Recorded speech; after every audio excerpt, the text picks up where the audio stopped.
बोलो शीतला माता की जय। आज मैं शीतला माता की कहानी सुनाती हूँ। अगर आपको अच्छी लगे तो लाइक शेयर सब्सक्राइब जरूर करिएगा। एक गांव में एक ब्राह्मण दंपति रहते थे। दंपति के दो बेटे थे और दो बहुएं थी। दोनों बहुओं को लंबे समय के बाद बेटे हुए थे। इतने में ही शीतला सप्तमी का त्योहार आया। घर में त्योहार के लिए ठंडा भोजन तैयार किया गया, क्योंकि दूसरे दिन सभी को वही भोजन करना था। दोनों बहुओं के मन में विचार हुआ कि यदि हम ठंडा भोजन करेंगे तो बीमार पड़ जाएंगे। हमारे बेटे तो अभी छोटे हैं और दूध पीते हैं। तो उन दोनों बहुओं ने पशुओं के खाने बनाने वाले बर्तन में चुपचाप बाटी बनाकर रख दी। उसके बाद शीतला माता की पूजा करने सास के साथ चली गई। सास बहुओं ने शीतला माता की पूजा की और कथा सुनी। बाद में सास तो मंदिर में ही शीतला माता के भजन करने के लिए मंदिर में ही बैठ गई और दोनों बहुएं बच्चों को रोने का बहाना बनाकर घर आ गई।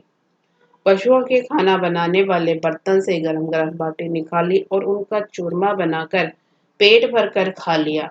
जब सास घर आई तो बहुओं को भोजन करने के लिए कहा तो बहुएं ठंडा भोजन करने का दिखावा करके घर का काम में लग गई। सास ने कहा, बच्चे कब से सोए हुए हैं, उन्हें जगा कर कुछ खिला पिला दो। बहुएं जैसे ही अपने अपने बेटों को जगाने गई तो उन्होंने उन्हें मरा हुआ पाया। ऐसा बहुओं के द्वारा झूठ बोलकर गरम खाना खाने के कारण शीतला माता के प्रकोप से हुआ था। बहुएं जोर जोर से रोने लग गई। जब उनकी सास की उनकी सारी घटना सास को पता चली तो उन्होंने बहुओं को बहुत गुस्सा किया। सास बोली कि तुम दोनों ने अपने अज्ञानता, स्वाद के लालच में और अपने बेटों के कारण शीतला माता का अपमान किया है, इसलिए अपने घर से निकल जाओ और मेरे पोतों को जिंदा और स्वस्थ लेकर ही घर में पैर रखना। अब दोनों बहुएं अपने मृत बेटों को टोकरी में सुलाकर दोनों बहुएं घर से निकल जाती हैं। चलते चलते रास्ते में एक बहुत ही पुराना वृक्ष आया। यह वृक्ष खेजड़ी का था। इस वृक्ष के नीचे शीतला और ओरी दोनों बहनें बैठी थी। दोनों ने बालों दोनों के बालों में बहुत जुएं थी। दोनों बहुत परेशान हो रही थी। तो दोनों ने बहुओं से कहा कि हमारे पास बैठो और दोनों शीतला माता और ओरी माता के बालों से जुएं निकालने लगे। जुएं निकालने के बाद शीतला माता और ओरी माता ने अपने सिर में शीतलता का अनुभव किया। कहा, तुम दोनों ने हमारे माथे को शीतल किया है तो तुम्हारी गोद भर जाए। यह सुनकर दोनों बहुएं एक साथ रोने लगी और उन्होंने शीतला माता को अपने बच्चों